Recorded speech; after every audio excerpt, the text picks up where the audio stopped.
Oke. Alright. Selamat Hari Sahabat. Sekarang saya selalu mulai dengan kasih tahu tanggalnya. Juni 2. Di sini ya, Juni 2. Di Indonesia udah Juni 3 ya. Juni 2 tahun 2017. Dan sekarang kita mau ulang dulu beberapa slides yang yang kasih tahu tentang dua perang yang kita sudah belajar setelah kita masuk ke belajar di Daniel 11. Ada dua perang yang dulu kita tidak tahu apakah ada dua perang ini yang terjadi di antara tahun 1989 dan Sunday Law, waktu hari Minggu dibikin hukum di Amerika. Jadi dari time of the end itu kita tahu, time of the end itu tahun 1989, ya. Kita sudah pelajari dari Daniel 11 ayat 40 part A, bagian A. Lalu bagian B itu bagian A-nya itu tahun 1798. Bagian B itu tahun 1989. Lalu habis itu dilengkapi terus sampai di Sunday Law. Dan apa yang terjadi di tengah-tengahnya, ini yang sekarang dikasih tahu kepada kita. Setelah kita sekarang mulai belajar dari Daniel 1. Dan kita sekarang sudah masuk di Daniel 11. Oke? Alright. Daniel 11. And the king of the south. Oh, saya mau baca bahasa Indonesianya saja nih ya. Ya, karena bahasa Inggrisnya sudah ada di sini, jadi saya pakai bahasa Indonesianya. Daniel 11 dan ayat 11. Maka menggeramlah raja negeri selatan itu, lalu maju berperang melawan raja negeri utara, yang telah mengerahkan sejumlah tentara besar, dan tentara besar itu akan jatuh ke tangan musuhnya. Oke? Alright. Jadi kita tahu ini, Daniel 11 ayat 11, sebenarnya ada satu perang lagi yang terjadi. Nanti kita harus tahu kapan perang ini terjadi, oke? Tapi kita lihat waktu zaman dulu, waktu di zamannya parallel kingdom, ada dua kingdom, ya. Kingdom utara adalah Seleucus, ya, the Seleucid kingdom, Seleucid atau Seleucus, yang keturunan jenderal dari Grecia. Namanya Seleucus. Nah, mereka punya ibu kota Antioch. Jadi ada juga keturunan namanya Antiochus. Right? Seleucus and Antiochus. Mereka itu selalu berperang kepada yang di selatan. Yang di selatan itu Ptolemy. Right? Yang di selatan itu Ptolemy. Dari mana? Dari Egypt, dari Mesir. Jadi selalu utara lawan selatan. Utara lawan selatan, ya. Oke, sekarang dilihat the king of the south. Sekarang yang dari raja selatan, dia dengan geram, oke, dia akan pergi perang melawan utara. Lalu dia bawa a great multitude, dia bawa banyak pasukan, right? Lalu dia akan menang, oke. Ini perang yang terjadi, right? Yang perang yang terjadi waktu kita lihat di waktu ayat 10 sebenarnya dia dari utara dia datang, dia tunggu-tunggu. Tapi sekarang yang dari selatan dia akan serang, right? Yang utara di ayat 10 dia lagi tunggu. Jadi Antiochus the Great. Antiochus the Great, Antiochus nomor 3. Antiochus the Great itu dia lagi tunggu-tunggu. Raja Utara dia tunggu-tunggu untuk 1 tahun. Alright? Lalu di ayat 11. Sekarang datanglah Raja Selatan dengan a big multitude. Dengan pasukan besar. Dan mereka perang. Di sejarah kita tahu perangnya di Rafia. Dan Rafia ini tidak di Mesir. Rafia itu di border dari Mesir. Ini ya, kalau ini lihat ini border Mesir.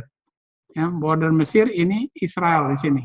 Lalu kalau Syria itu di atas lagi. Syria di atas sini. Oke. Jadi mereka tidak masuk ke Mesir. Perangnya di luar Mesir. Oke. Di namanya Rafia. Dan yang mereka pakai adalah saya lupa terus elephant itu namanya. Gajah. Mereka pakai gajah. Alright.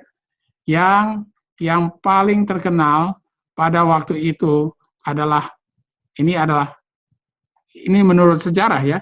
Sejarah dunia bilang ini perang Syria nomor 4. Yang paling terkenal pada waktu itu adalah yang dipakai tentara bayaran oleh utara dan selatan. Yang dari selatan mereka memakai pasukan dari Egypt. Dari utara mereka pakai pasukan dari Arab. Ya. Jadi yang kita sudah lihat bahwa ini melambangkan Islam. Utara dan selatan memakai pasukan-pasukan Islam. Dan kita tahu mereka perangnya bukan di Rusia, bukan di Amerika, tapi di negara orang. Dan kita lihat bahwa ini sedang terjadi sekarang. Perang ini akan terjadi. Sedang terjadi, ya, karena di Syria sekarang pasukan-pasukan Islam dipakai oleh Amerika dan pasukan Islam juga dipakai oleh Rusia. Dan mereka perang, namanya perang proxy. Right? Amerika lawan Rusia, tapi yang mereka pakai adalah Islam di negara orang. Itu adalah perang proxy. Right? Kita tahu siapa yang menang. Siapa yang menang? Selatan yang menang. Jadi kita tahu nanti akan menang Rusia. Oke?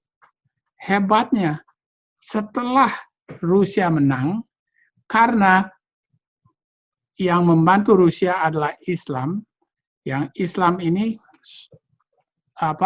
mereka yang kita tahu sekarang itu adalah Iran, Hezbollah, Syria.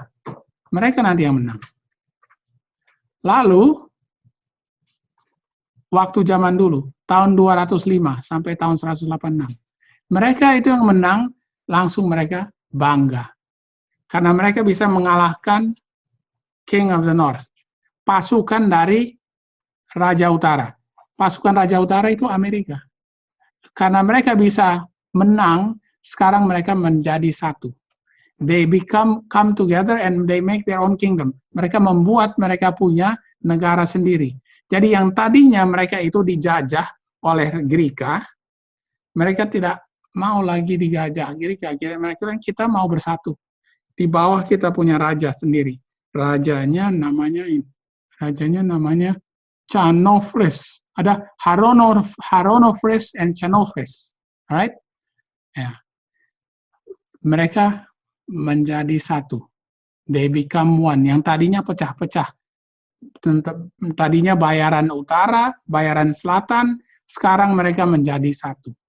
Oke? Ini setelah mereka menang nanti ya. Oke. Alright. Lalu kita tahu bahwa pada zaman itu Rosetta Stone dibikin.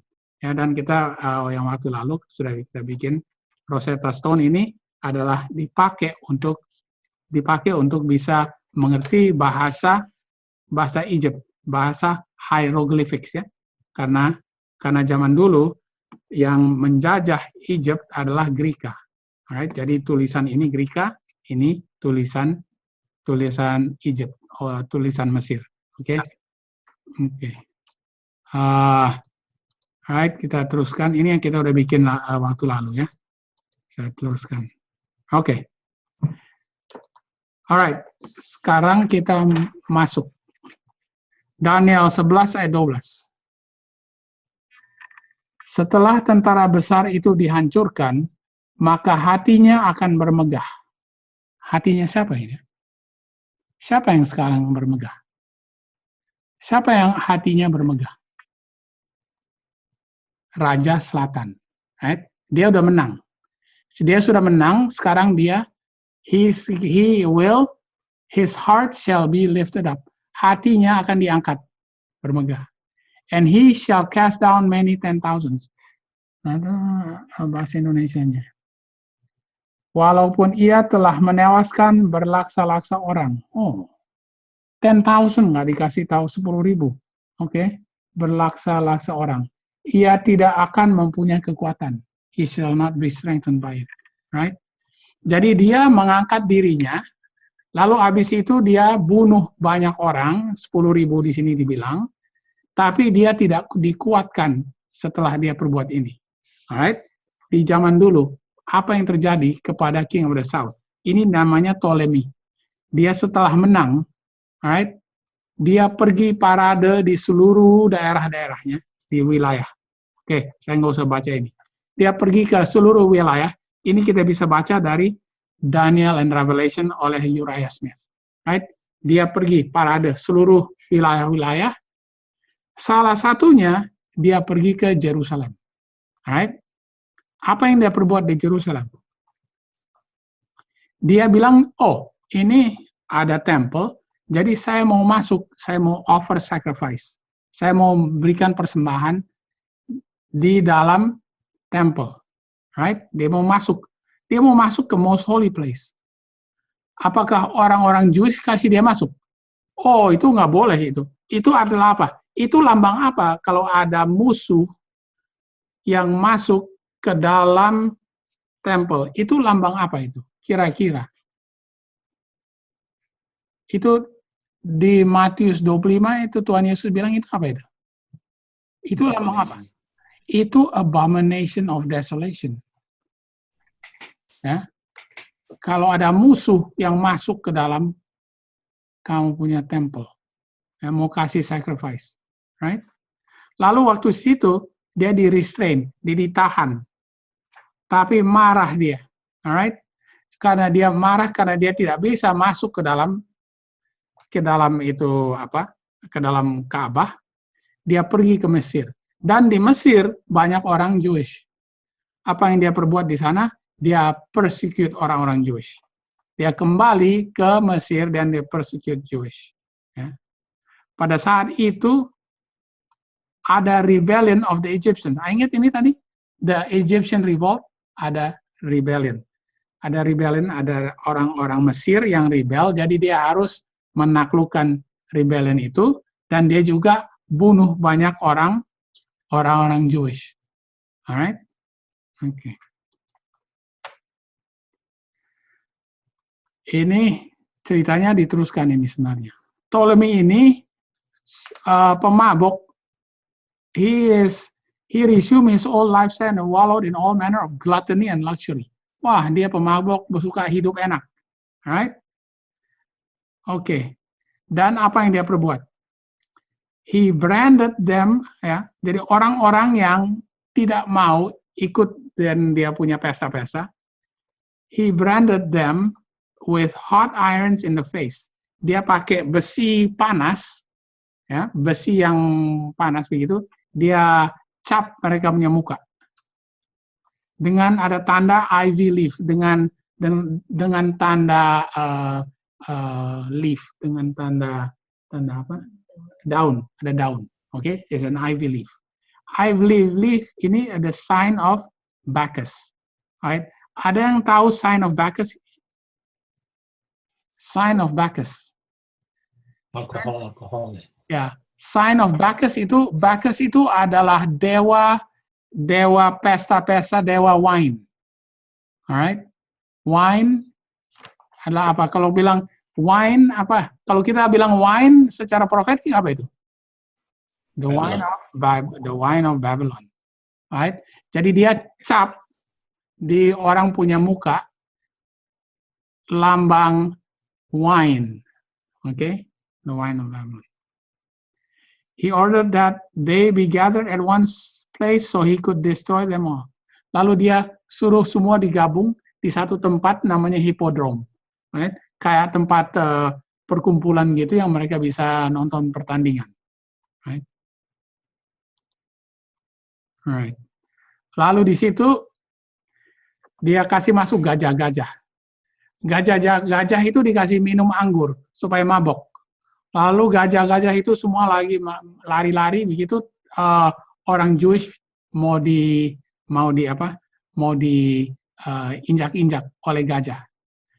Yang payahnya waktu dia mau siksa ini orang Jewish, ya, dia sendiri mabok. Jadi dia telat pergi ke dia punya tempat untuk gajah-gajah ini, ya, gajah-gajah ini supaya dikasih mabok. Lalu waktu mereka sudah mau bikin acara itu, gajah-gajah bukannya serang orang Jewish, mereka serang ini orang penonton, right? It did not attack the Jews. It turned around and attacked trampled the soldiers behind them. Jadi ada Jews yang dikasih cap, ada juga Jews yang lolos. Oke. Kalau lihat cerita ini, kira-kira ini lambang apa ya ini? Ini lambang apa kira-kira? Kira-kira ada yang ngerti ini cerita, ini harus harus ada lambangnya. What kind of kira-kira lambang apa ini ya? Ada yang mau kasih tanggapan? Anybody have an idea? What is going on here? Apa yang sedang terjadi? Oke. Alright. Jadi gini ya, kalau saya mau kasih lihat. Kalau kita lihat bahwa perang Raffia itu terjadinya di midnight. Oke, karena kita lihat ada dua perang. Dua perang ini di antara 1989 sama Sunday Law. Alright. Kita lihat ada dua perang. Apakah perang itu bisa terjadi waktu 9/11? Enggak, itu is not a war. 9/11. Kalau gitu, pasti di antara 9/11 sama Sunday Law. Apa dua tanda di 9/11 sama Sunday Law? Midnight sama Midnight Cry. Jadi kita tahu ada dua perang. Yang perang pertama namanya Raffia. Raffia itu harus terjadi waktu midnight. Jadi waktu midnight, Rusia nanti akan mengalahkan Amerika. Memakai Islam. Memakai tentara kekuatan Islam. Lalu setelah itu, Islam yang tadinya pecah-pecah akan bergabung, ya, akan membuat satu, they will become together and consolidate. Mereka menjadi satu. Tapi apa yang terjadi? Raja Selatan akan kembali ke negaranya, lalu dia mulai persecute Jews. Alright? Lalu apa yang dia bikin? Abomination of Desolation. Istilahnya dia bikin Abomination of Desolation di sana. Artinya apa? Artinya apa? Kalau sekarang kita bisa lihat bahwa nanti setelah midnight, Rusia akan membuat hukum-hukum yang menekan religious freedom, alright? Dan akhirnya akan mempengaruhi orang-orang Advent juga. Karena ada yang lolos dan ada yang kena cap. Dicap di mukanya dengan tanda the wine of Babylon. Ada yang bisa menerima mark of the beast. Jadi nanti di sana akan terjadi Sunday Laws juga. Alright? Dan jadi nanti di Rusia kita lihat, di antara midnight sama midnight cry akan terjadi, it's going to have to happen, harus terjadi religious freedom ditekan, dan akhirnya akan terjadi Sunday Laws juga. Alright? Yang akhirnya mempengaruhi orang-orang Advent. It has to happen in in Russia. Okay, alright. Kita tahu, okay, here, right? Ini saya sudah kasih tahu ceritanya.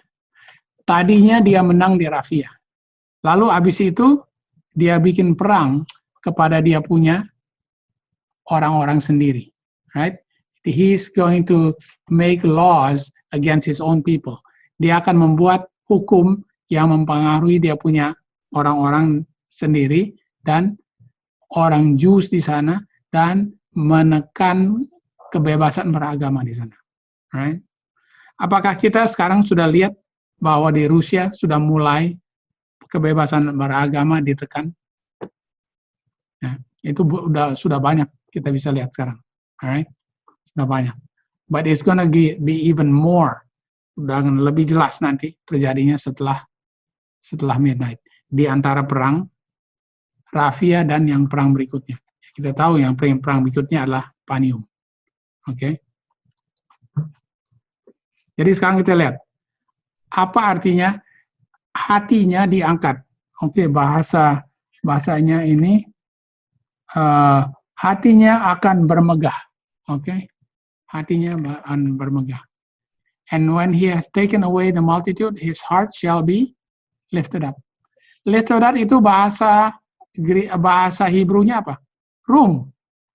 Room, ingat waktu kita belajar daily? Daily itu apa? Daily is lifted up or set aside. Itu set aside apa? Sur. Room atau sur. Oke? Tapi ini room ini lifted up. Right? Ini karena hati yang di lift up. Right? Hati yang di lift up, and he will cast down 10,000.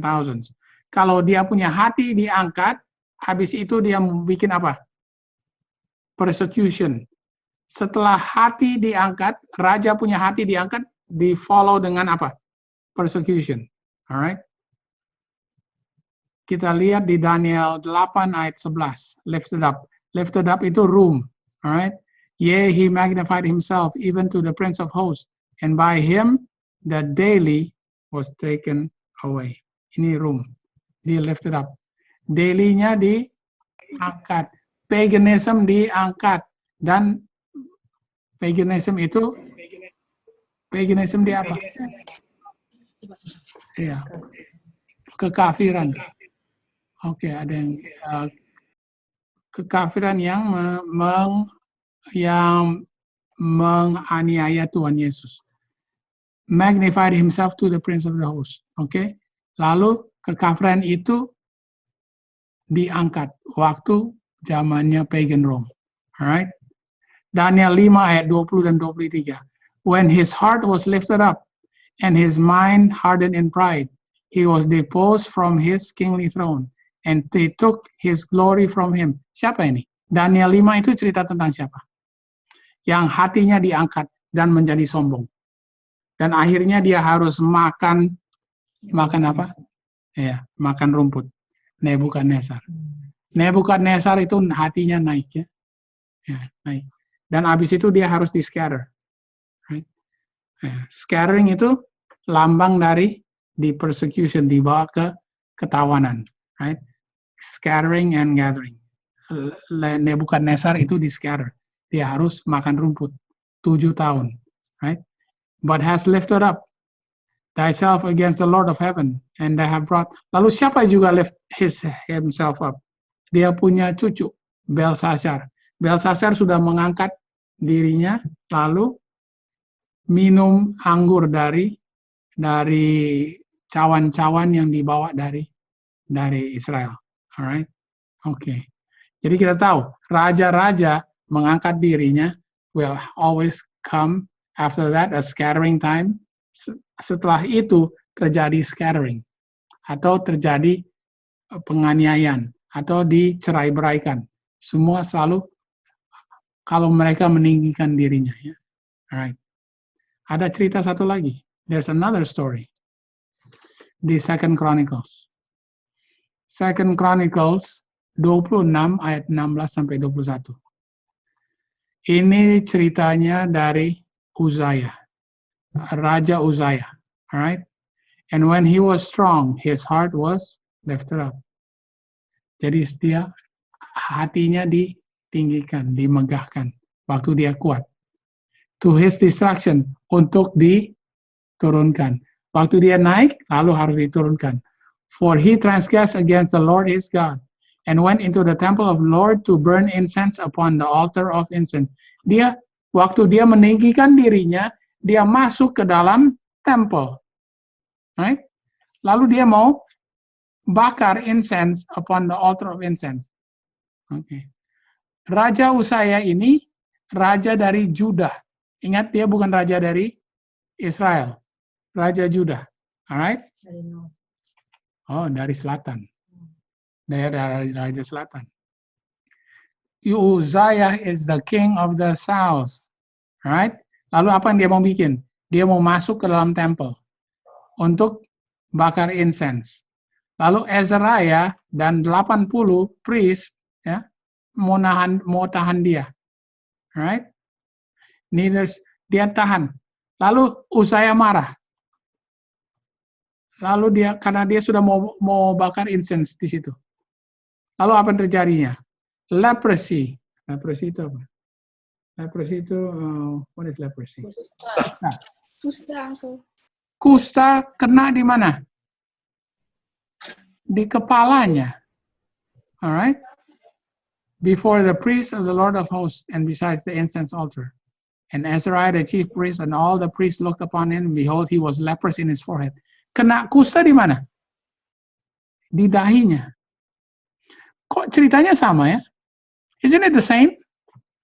Raja Selatan mau masuk ke dalam temple, tidak dikasih masuk ke dalam temple, lalu kena cap di muka. Yang satu kena cap di mukanya, cawan Babylon, artinya wine of Babylon. Di sini kena leprosy on the forehead. Ya. Jadi abomination of desolation akan membuat Sunday laws.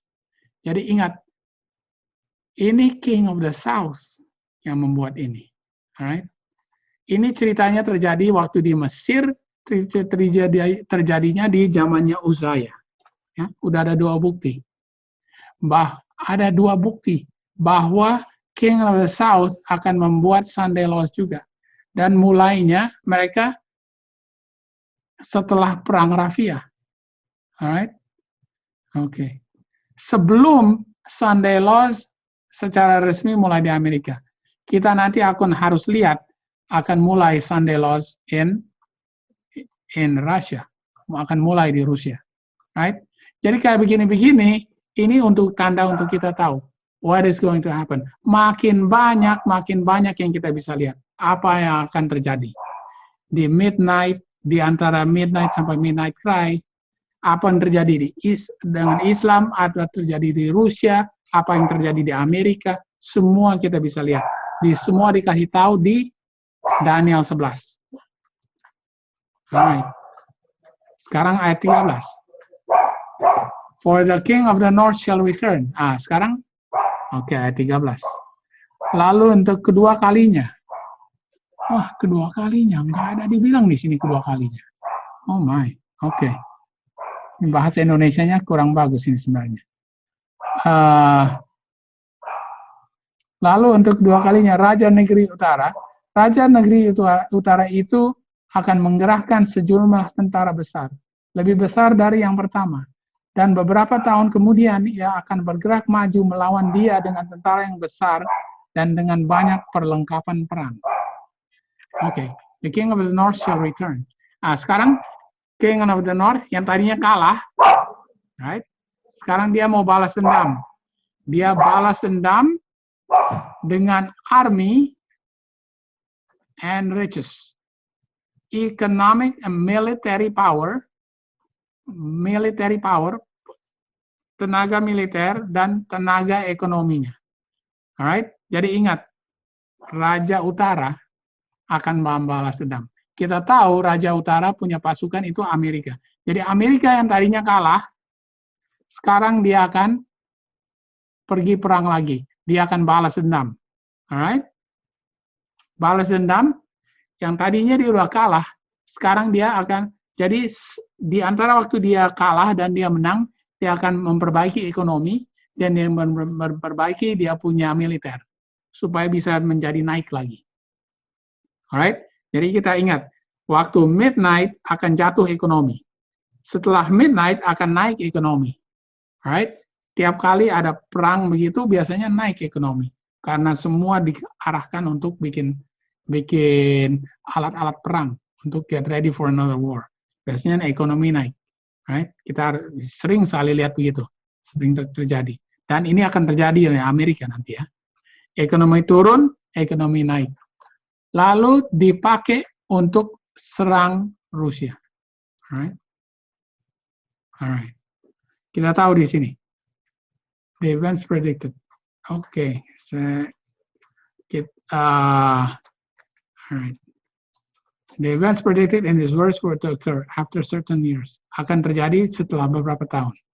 The peace concluded between Ptolemy and Antiochus lasted 14 years. Right?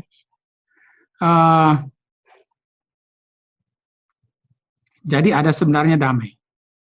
Di waktu damai itu, ekonomi diperbaiki. Militer diperbaiki supaya bisa naik lagi. Alright? Lalu dia membuat army yang lebih besar dari yang tadinya. Dan sekarang dia akan pergi melawan ke Mesir. Expecting to have an easy victory over the kingdom. Karena dia menganggap dia akan gampang dia bisa perang dengan raja, karena rajanya Ptolemy sekarang raja baru dan masih muda. Oke. Jadi yang pergi perang adalah Antiochus. Right? Dia mau melawan Ptolemy. Oke. Alright. Tapi dia bersekutu sama Greka.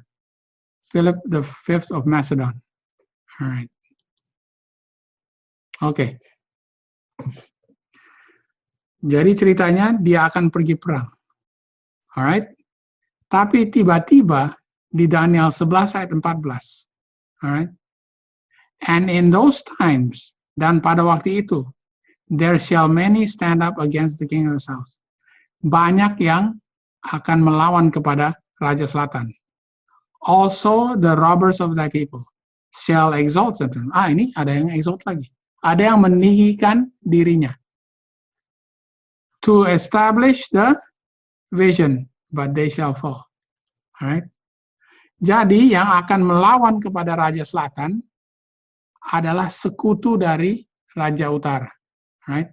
Dan banyak yang akan melawan kepada Raja Selatan.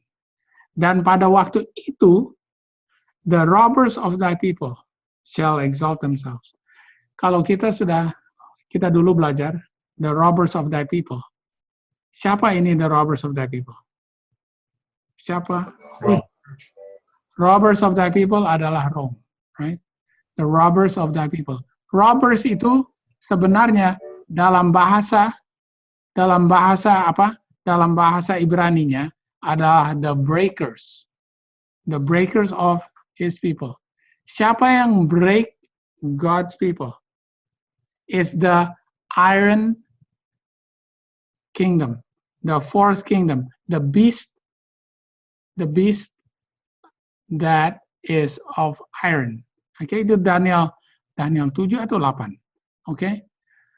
Dia itu adalah the breakers. The breakers adalah the robbers. Dan the robbers ini of thy people adalah Rome. Karena Rome yang establish the vision. Alright? Rome yang establish that vision. Jadi di sini pertama kali dikasih lihat di Daniel 11, pertama dikasih lihat siapa itu Rome. Right? Pertama kali diintroduce. Dan dibilang mulai dari sekarang Rome yang establish the vision. Dari sekarang Rome jadi peranan yang paling utama di vision ini, di dalam vision ini. Oke? Sampai akhirnya. From now until the end, dia punya aktor yang paling hebat, yang paling peranan utama adalah Rome. Right? Tapi di akhirnya dia akan jatuh. Right? Yang penting. Jadi pada waktu itu di Raja Selatan adalah Ptolemy kelima, right?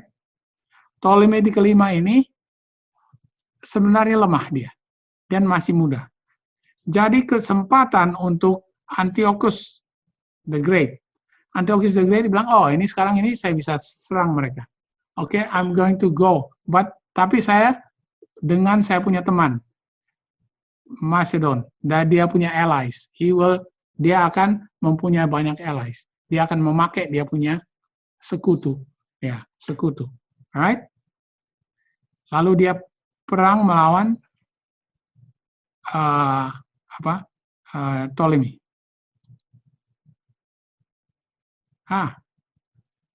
Dia bikin sekutu. Right? Di sini mereka bikin sekutu. This is very important karena ada persekutuan di sini terjadi. Alright? Dan kita lihat pada saat ini juga Rome muncul. Okay? Rome muncul. Ini penting sekali. Right? We will go into this a little bit more. Rome muncul di sini. Rome muncul di antara midnight sampai midnight cry. Alright? Rome muncul. Okay. Sekarang ayat 14. And in those times there shall many stand up against the king of south. Also the robbers of their people. They shall exalt themselves the vision, but they shall fall. Ini yang tadi kita sudah baca, tapi diulang lagi. Right? Jadi siapa yang datang adalah Antiochus ketiga, Philip Macedon, dia bersekutu melawan Ptolemy Epiphanes di selatan. Tapi di sini there's a new power that is introduced. Adalah new power yang diintroduce adalah the robbers of thy people adalah Rome. Rome diintroduce di Daniel 11 ayat 14. Okay. Dan ini dari Daniel and Revelation. Right. The breakers of thy people far away in the banks of Tiber, di pinggir sungai Tiber. A kingdom has been nourishing itself with ambitious projects and dark designs. Dia sudah naik, pelan-pelan dia naik, right? Makin kuat. Tapi nanti dia ini yang untuk berabad-abad akan mengontrol dunia and exert a mighty influence among the nations even till to the end of time. Akhirnya sampai di akhir zaman. Right? Okay. Itu adalah Rome. Right? Oh. Okay.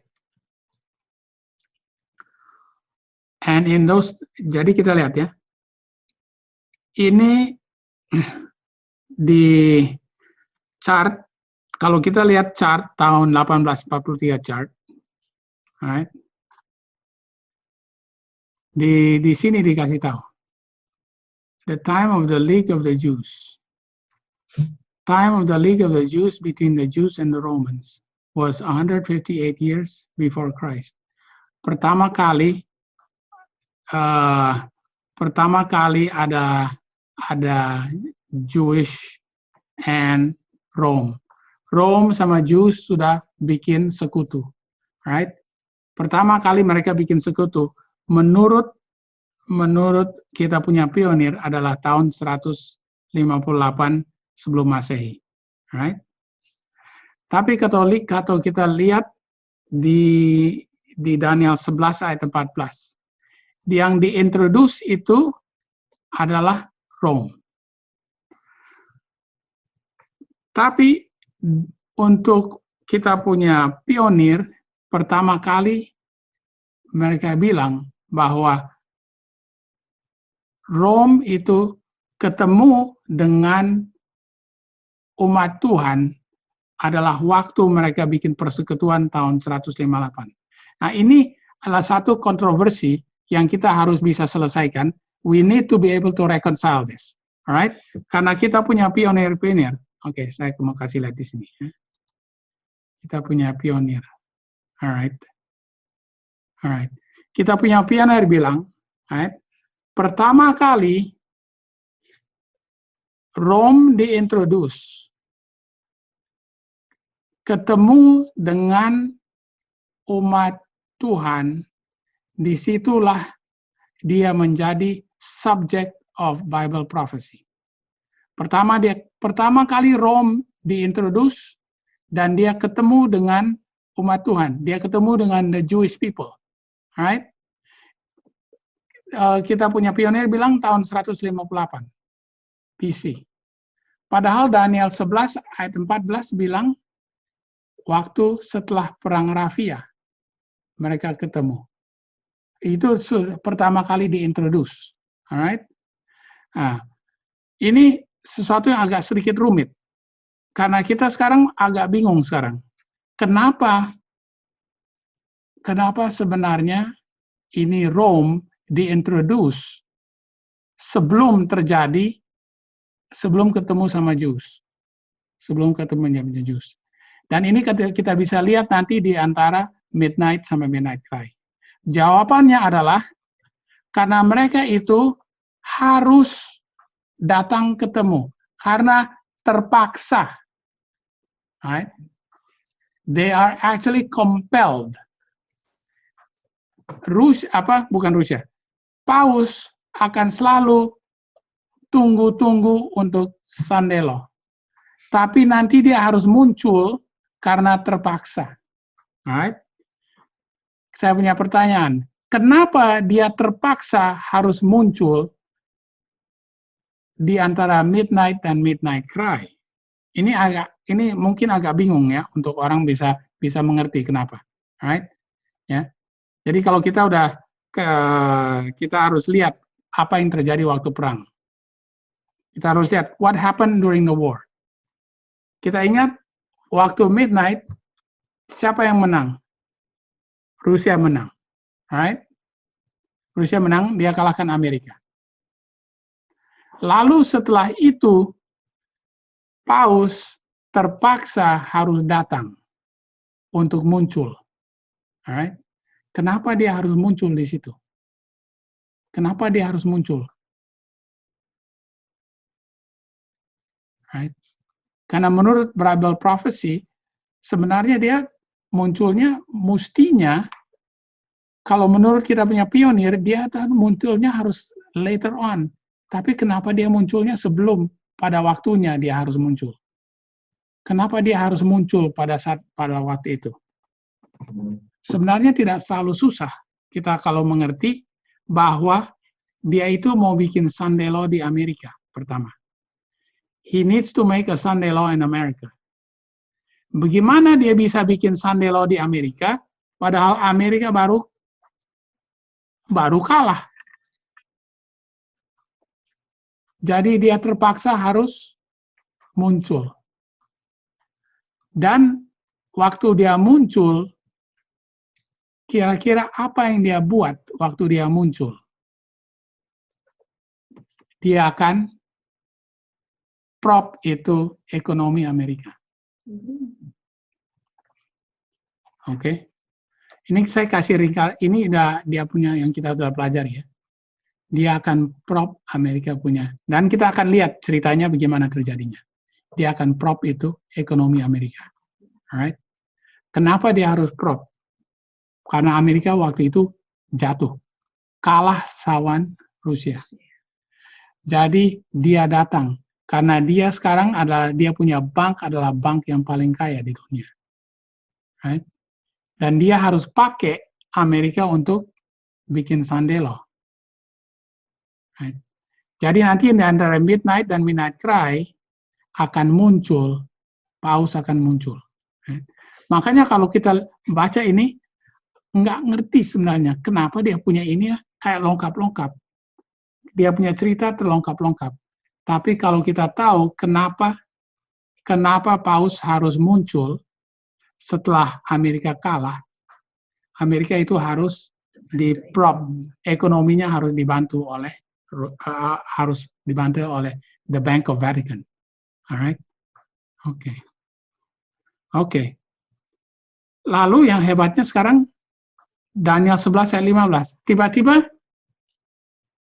the king of the north shall come and cast up a mount and take the most fenced cities, and the arms of the south shall not withstand. neither his chosen people, neither shall there be any strength to stand. Habis itu, King of the North kalahkan King of the South. Lalu setelah itu, Amerika balas dendam kepada Rusia. Right? Di mana sekarang? Midnight Cry. Right? Jadi sekarang dia punya ini, dia punya ringkasannya.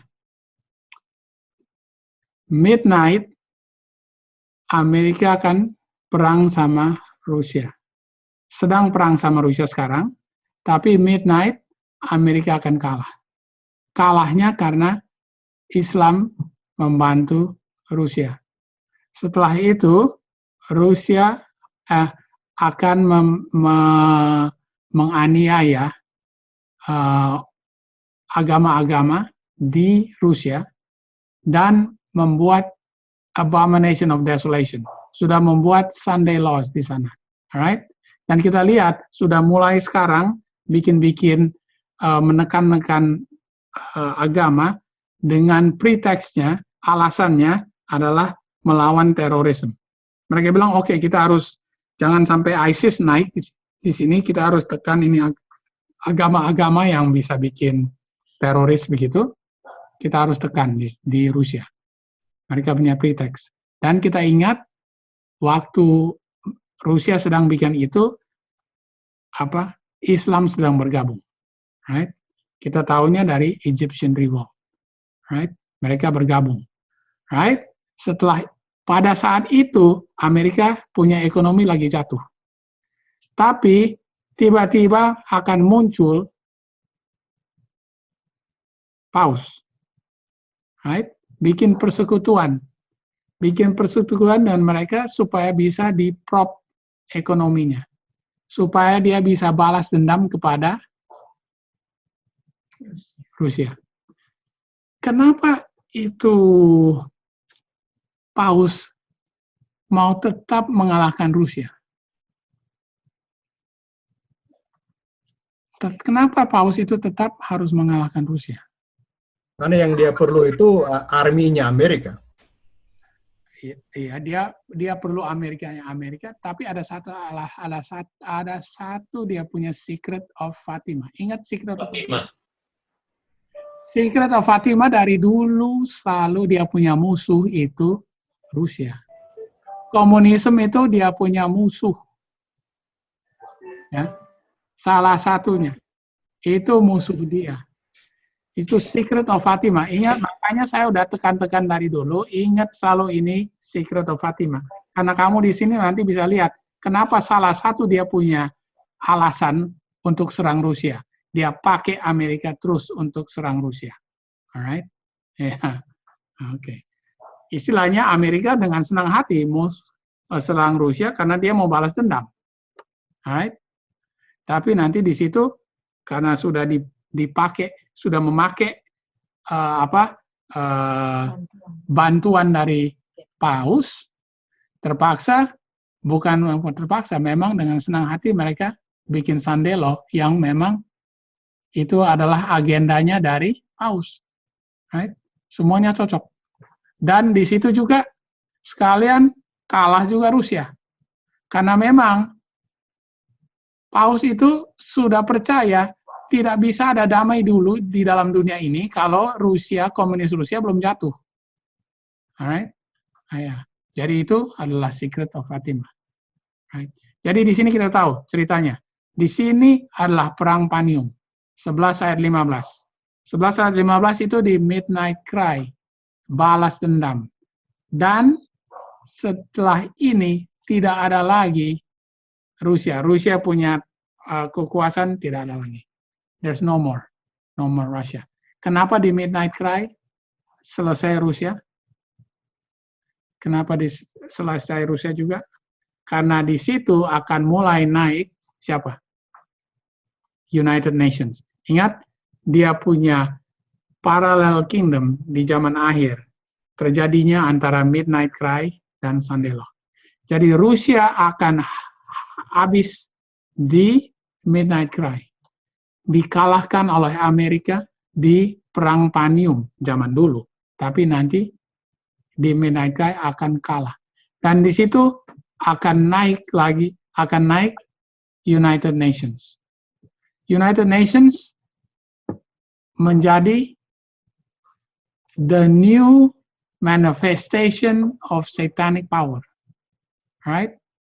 Ingat, waktu zaman dulu, waktu di Prancis, in the French Revolution, Prancis adalah the new manifestation of satanic power.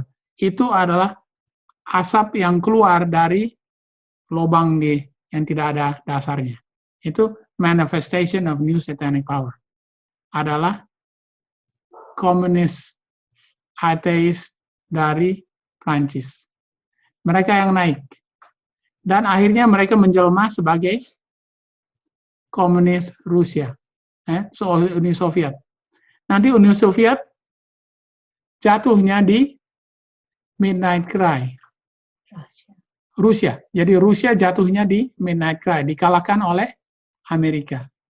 Jadi yang tadinya manifestation-nya naik di 1793 waktu zamannya Prancis, French Revolution, nanti jatuhnya di Midnight Cry. Dan di situ naik a new manifestation of satanic power yang tetap akan akhirnya menganiaya umat Tuhan. Itu adalah PBB. Alright?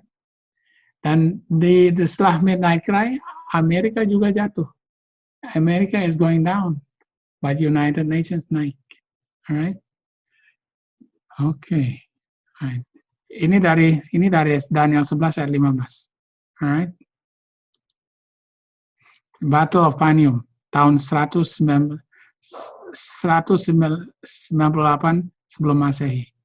Antiochus the Great melawan General Scopas. Alright? Mereka ketemunya di Battle of Panium, di namanya perang. Oke.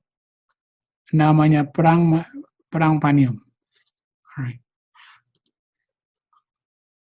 Lalu perang Panium itu sebenarnya akhirnya mereka masih perang terus. Bukan hanya di Panium, tapi akhirnya perang juga di Sidon. Right? Dan di sini akhirnya mereka bikin damai. Tapi damai yang tidak ada artinya. Karena mereka habis itu masih terus perang-perangan terus. Ya, to each other. Right? Ini adalah perang Syria nomor 5. Ini menurut sejarah, perang Syria nomor 5. Jadi, perang yang paling penting kita tahu adalah Raphia dan Panium. Oke. Alright, saya mau lihat saya punya ini. Saya punya notes dulu ya. Saya punya notes. Oke. Ada notes. Alright. Ada pertanyaan? Tunggu ya. Ada yang pertanyaan? Ada pertanyaan. Anybody have any questions? Raphia dan Panium. Ya. Jadi ada dua perang, Raphia dan Panium. Oke. Ada yang mau tanya sedikit?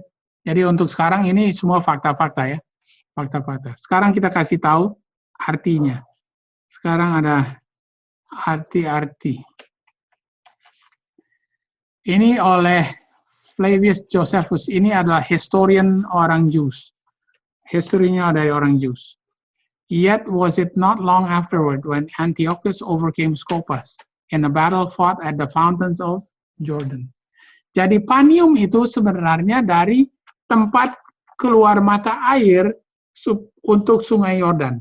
Salah satu tributary untuk Sungai Yordan datangnya dari dekat Panium sini. In the fountains of Jordan. Alright?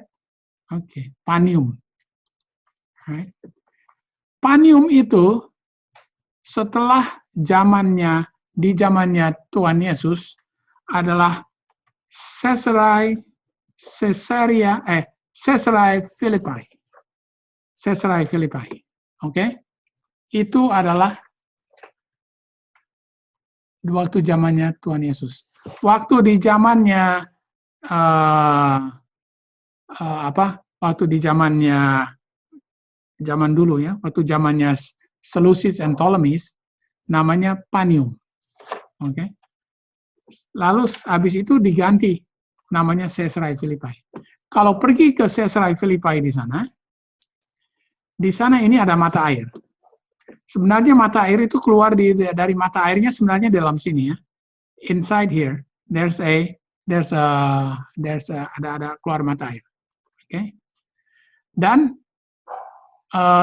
di samping tempat mata air itu mereka membuat temple untuk mereka punya dewa namanya Pan, dewa Pan ya. Jadi kayak Panium itu datangnya dari dia punya root ya, asal katanya itu Pan itu adalah satu dewa Pan. Oke. Pan itu adalah dewa, is a goat god, adalah dewa kambing, ya, dewa kambing. Dan mereka sembahnya di sini, right? Di bawah batu ini, it is big rock, right? This is the big rock. Lalu ada mata air. Mata airnya itu mereka kasih nama the gates of Hades. Hades is the gates of hell. Gates of hell itu jadi gerbang neraka. Alright? Gerbang neraka.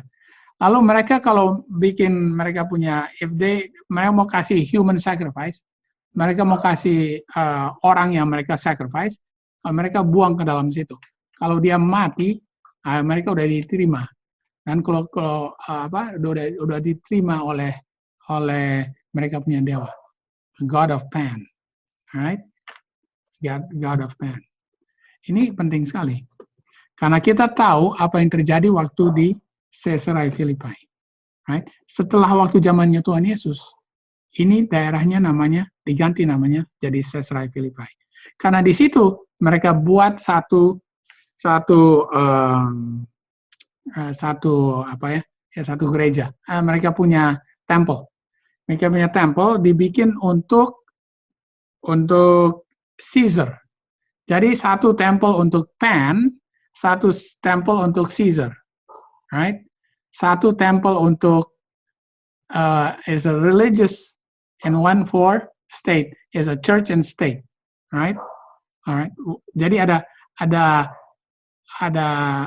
temple untuk ilah Pan dan ada temple untuk Caesar, right? Oke. Pan adalah Caesarea Philippi. Pan itulah mencakupi semua, right? Dari kata Pan kita tahu panic, oke? Terjadi panik, right? Istilahnya kalau waktu itu dewa dia main, dia punya suling, dia punya bunyinya nyaring sekali, membuat jadi panik, oke? It causes a panic, alright? Pan juga itu adalah dasar kata dari panacea. Tahu panacea? Artinya panacea itu apa? Panacea itu adalah obat-obatan yang bisa menyembuhkan semua. Alright? Pan itu adalah juga panorama. Panorama itu bisa melihat semua. Alright? Pan banyak sekali. Pan itu bisa dipakai. Yang satu juga adalah Pandora's Box. Pandora's Box itu adalah Pandora. Ada yang tahu cerita Pandora? Pandora's Box. Pandora's Box itu, Pandora itu adalah satu wanita di mitologi Greek. Itu adalah wanita yang pertama. Lalu dia dapat satu box. Dia bilang kamu tidak boleh buka box ini. Tapi dia buka boxnya. Tiba-tiba dari dalam box itu semua roh-roh, arwah-arwah kejahatan keluar semua. Dan akhirnya waktu dia mau tutup, hanya satu yang bisa yang masih ada di dalam itu adalah hope. Jadi semua roh kejahatan semua sudah keluar ke seluruh dunia dan tidak ada hope lagi buat dunia ini. Right? It's a Pandora's box. Right? Oke. Jadi dari ini semua kita tahu artinya Pan adalah the God of Pan right here. Oke. Ini Pandora's box. Right? Pandora's box. Yang kita sekarang lihat Caesarea Philippi di Alkitab ditulis di mana? Ditulis di buku Matius. Nah, ini hebat sekali dia punya cerita.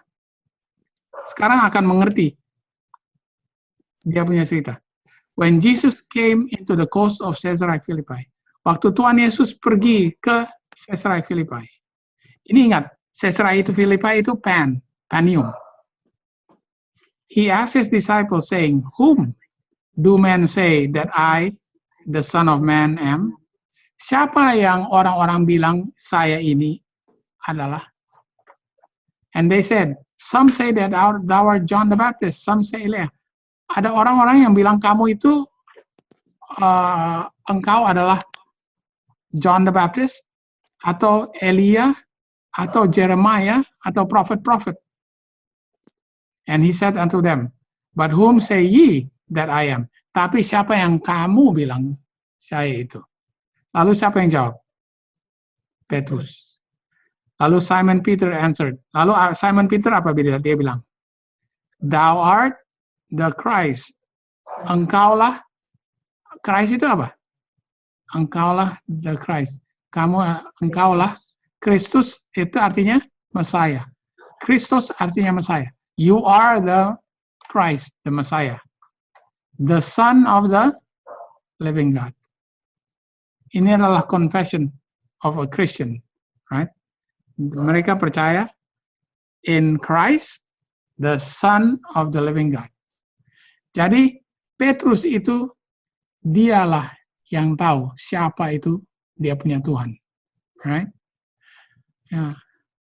And Jesus answered and said unto him, blessed art thou, Simon Bar-Jonah. Sekarang tadinya namanya Petrus. Tapi habis itu namanya diganti sebagai Simon Bar-Jonah. Simon Bar-Jonah, anak dari Jonas, anak dari Yunus. For flesh and blood hath not revealed it unto thee. Manusia tidak bisa kasih tahu ini, rahasia ini kepada kamu. Right? But my Father which is in heaven, hanya Allah yang di surga yang bisa kasih tahu ini. And I said unto thee, thou art, kamu sekarang namanya Peter. Thou art Peter. And upon this rock.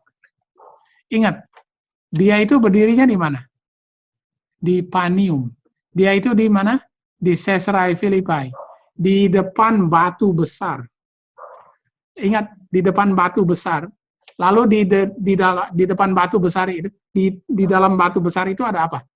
Ada goa. Dari goa itu keluar mata air. Mata airnya apa? Namanya the gates of hell. Right. And thou art Peter. Upon this rock I will build my church. Ini dia bilang, nih. Jadi waktu Tuhan Yesus itu bilang ini, dia sedang di Caesarea Philippi. Di depan itu batu besar. Tapi dia mau punya batu, bukan batu ini. Right? I will build my church and the gates of hell. Gates of hell itu apa? Itu mata air yang lagi keluar. Namanya gates of hell. The gates of Hades. The gates of hell. Shall not prevail against this. Tapi dia punya maksud apa? It's not a literal. Bukan literal. Ini adalah spiritual. Thou art Peter upon this rock. This rock siapa ini? Upon me. I will build my church, and the gates of hell shall not prevail against it.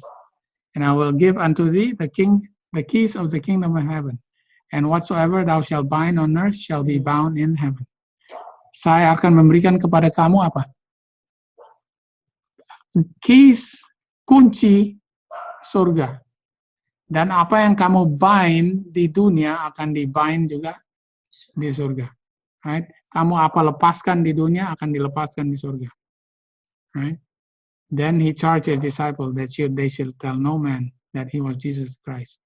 Dan dia bilang jangan kasih tahu apa yang saya kasih tahu sekarang. Kenapa? Karena orang-orang belum siap. Ya. Nanti mereka akan tahu setelah saya mati. Right? Tapi yang penting kita tahu bahwa sebenarnya ceritanya terjadinya di Panium. Dan Panium itu kalau kita pergi ke Panium, masih ada itu batu, masih ada itu goa, masih ada itu mata air yang namanya the gates of hell.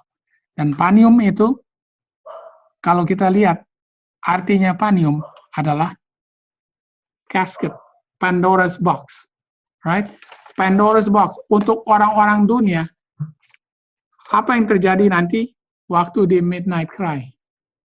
Waktu perang Panium, orang-orang akan mendapatkan they will have they can see everything. Mereka kira they can see everything. They will have their own delusion, right? Mereka kira mereka they will have the Pandora's box being revealed to them. Tapi Pandora's box, kalau kita lihat Pandora's box itu di mimpinya, di mimpi dari William Miller. Dia punya box yang dia mimpi. Ada juga semacam Pandora's box. It's a casket. Casket yang dari William Miller. Di situ akan di-reveal semua jewels-jewelsnya. Akan di-organize semua jewels-jewelsnya. Yang tadinya sudah disebar-sebarkan. Jewels-jewelsnya akan di-organize. Dan akan menjadi terang 10 kali lipat.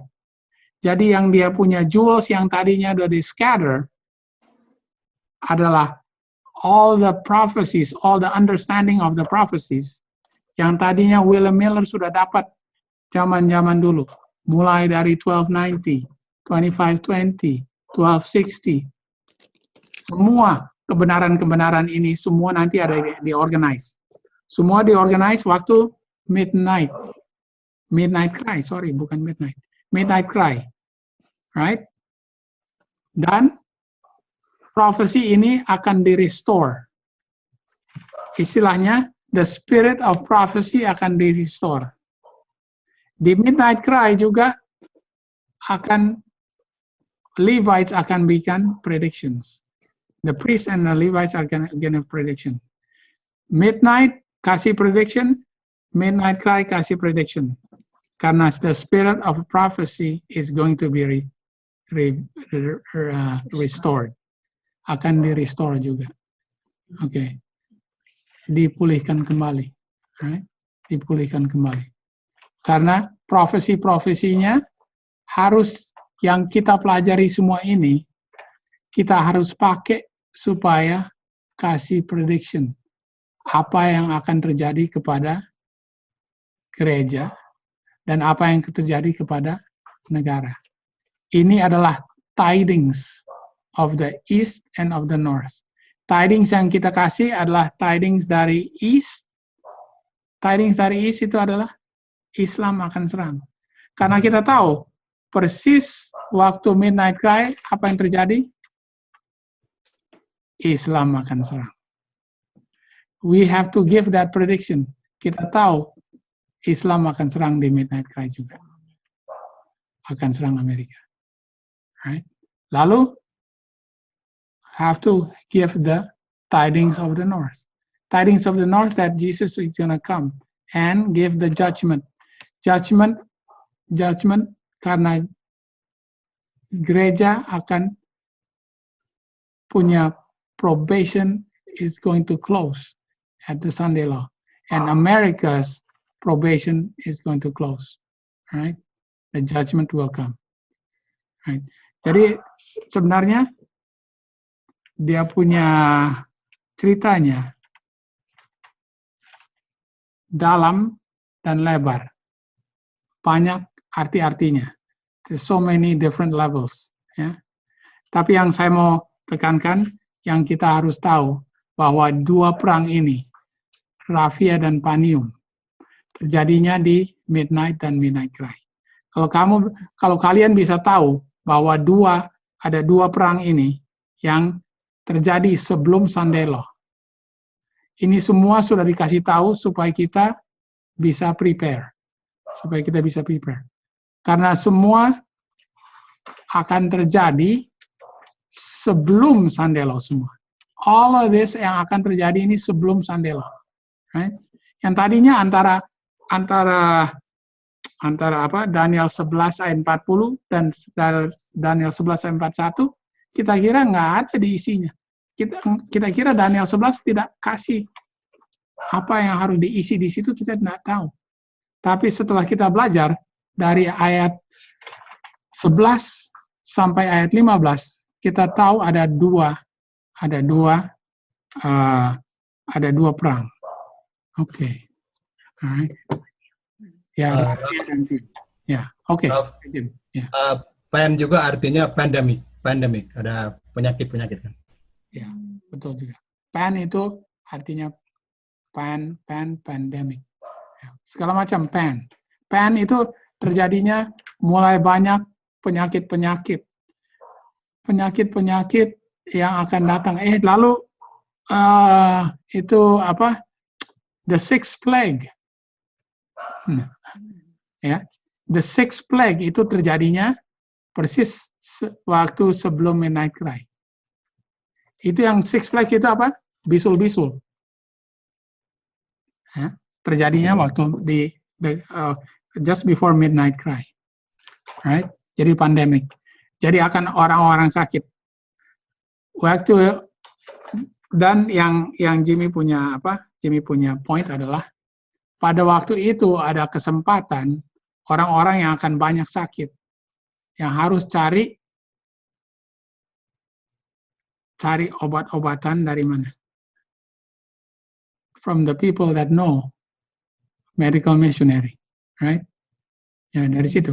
That's when the right arm of the gospel will still be active, ya, yang still be used, right? Di situ yang penting. Jadi kita punya medical missionary, kita punya pengetahuan yang kita harus pakai. Memang harus pakainya untuk kita sekarang dulu. Tapi with that knowledge we'll be able to use it, right?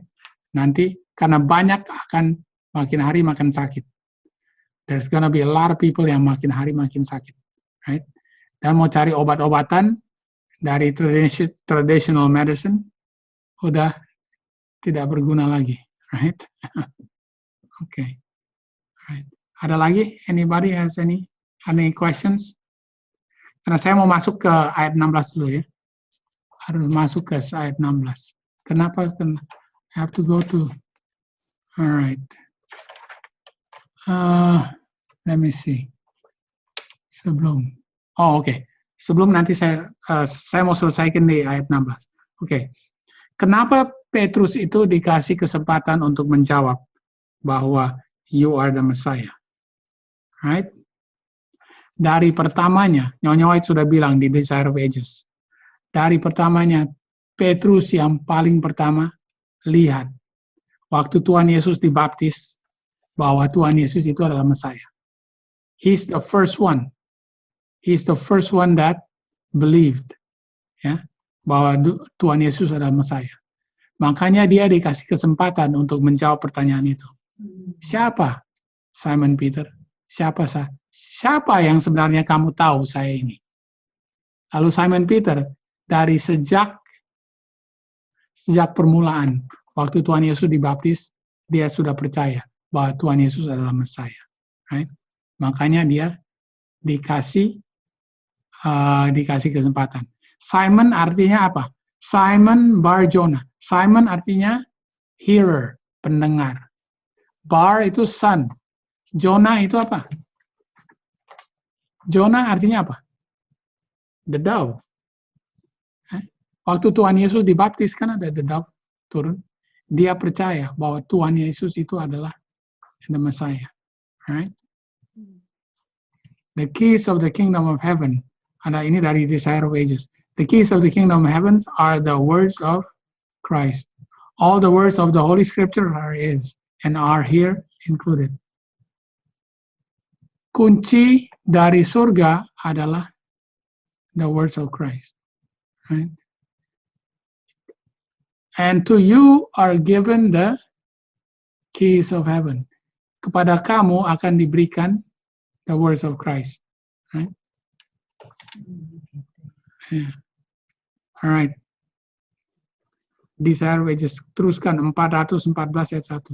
The Savior did not commit the work of the gospel to Peter individually.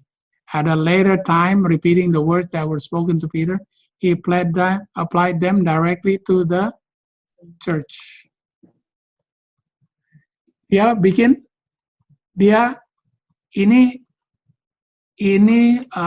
petunjuk kepada Petrus sebenarnya untuk gereja, right? To the church, right? Ini sebenarnya adalah untuk gereja. If Jesus had delegated any special authority to one of his disciples above the others, we should not find them so often contending as if who should be the greatest. Kalau ada satu yang lebih tinggi dari mereka, kenapa mereka masih harus selalu kompetisi satu sama lain?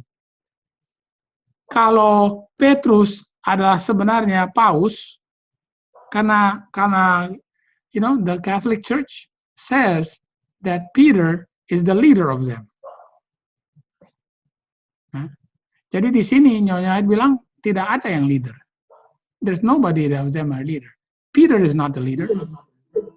Yeah. Peter is not the leader. Right? Upon no finite being can we depend for guidance. The rock of faith is the living presence of Christ in the church. Batu itu adalah the presence of Christ in the church. Yeah. Jadi church itu adalah apa? Bukan gedung. Right? It's the people. The presence of Christ in the people. Jadi yang dia maksudkan church ini, church yang mana ini jadinya? Which church? Is the church triumphant. Ya, kita tahu. This is the church triumphant. Oke, ini adalah church triumphant. Oke, kita masuk ke. Oh, ini belum masuk.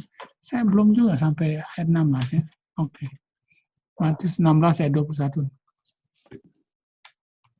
From that time forth, Jesus began to show unto his disciples how that he must go into Jerusalem and suffer many things of the elders and chief and priests, and be killed and be raised against the third day.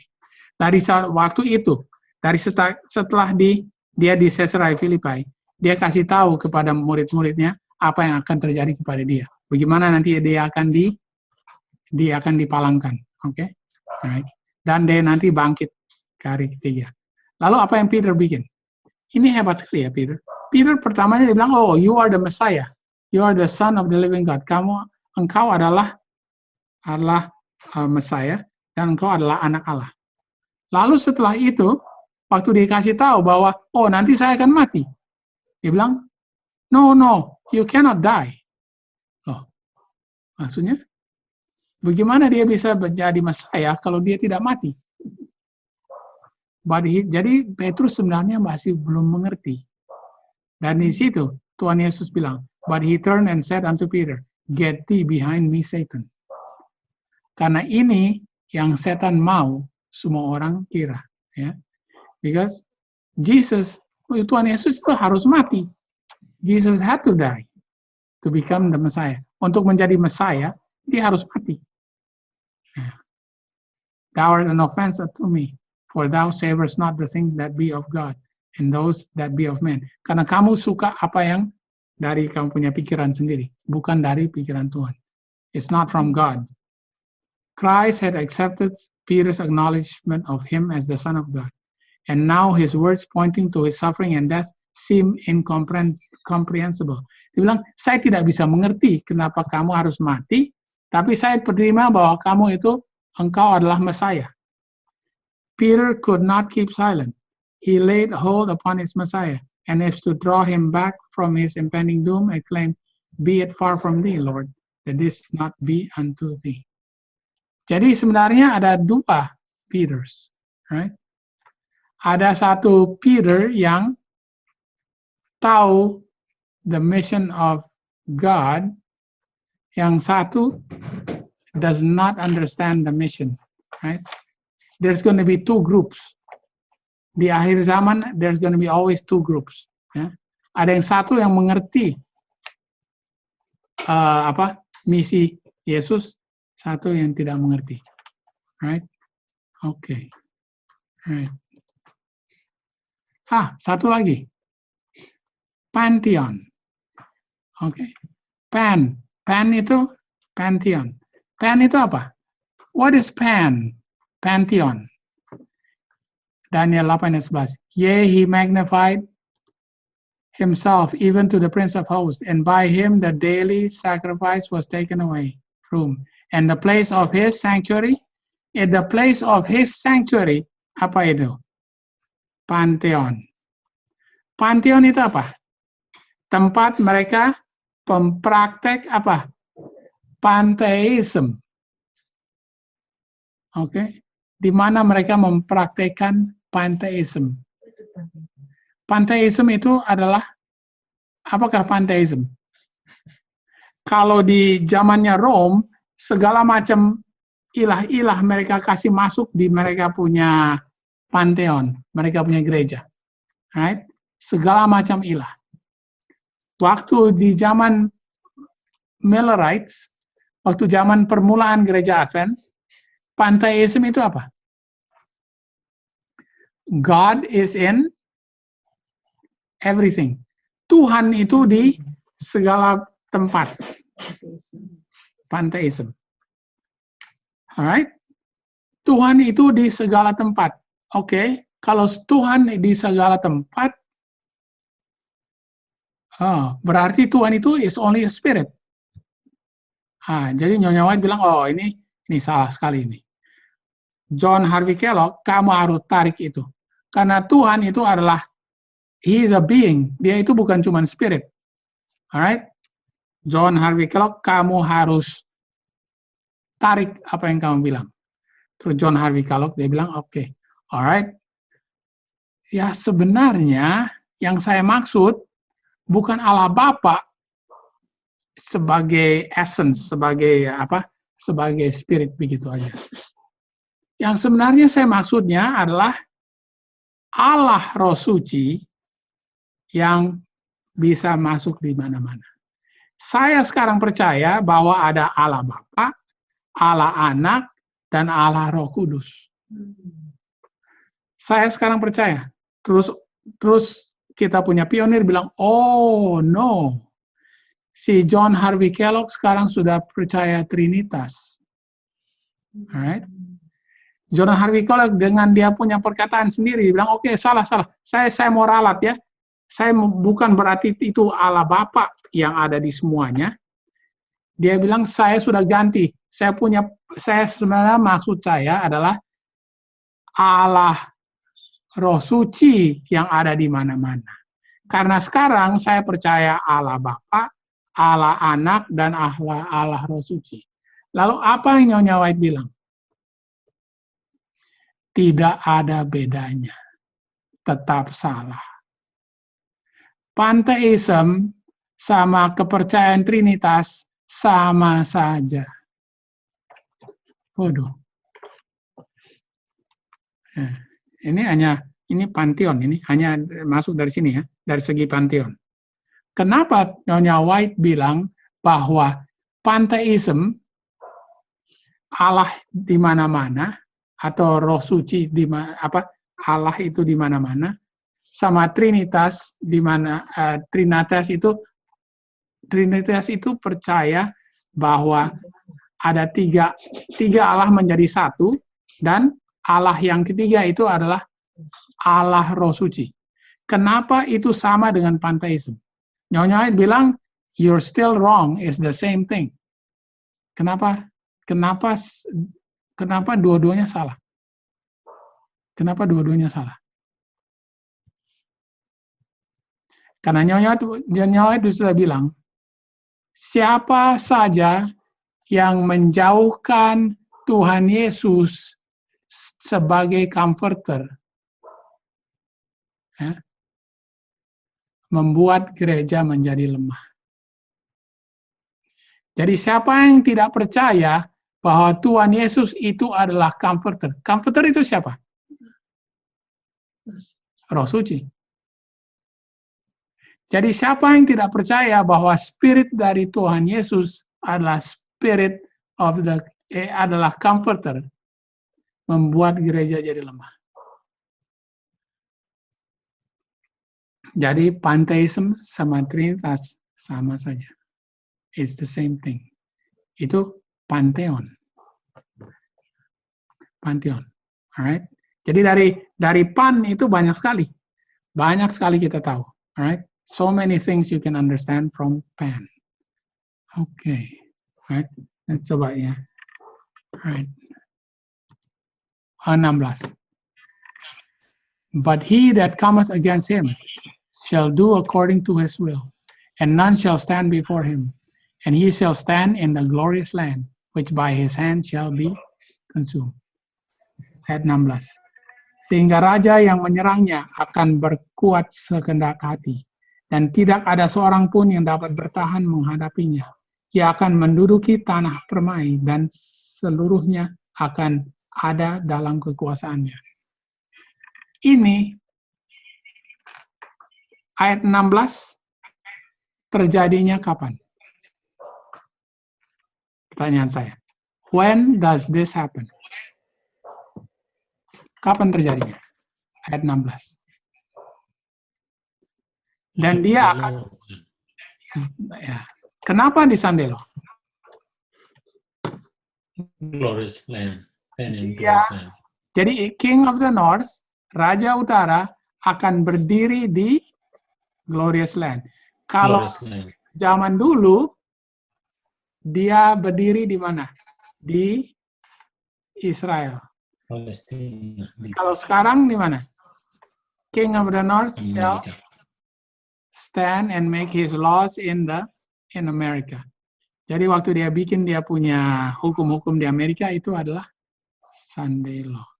Jadi ayat 11 adalah Perang Rafia. Ayat 13 dan 15 adalah Perang Panium.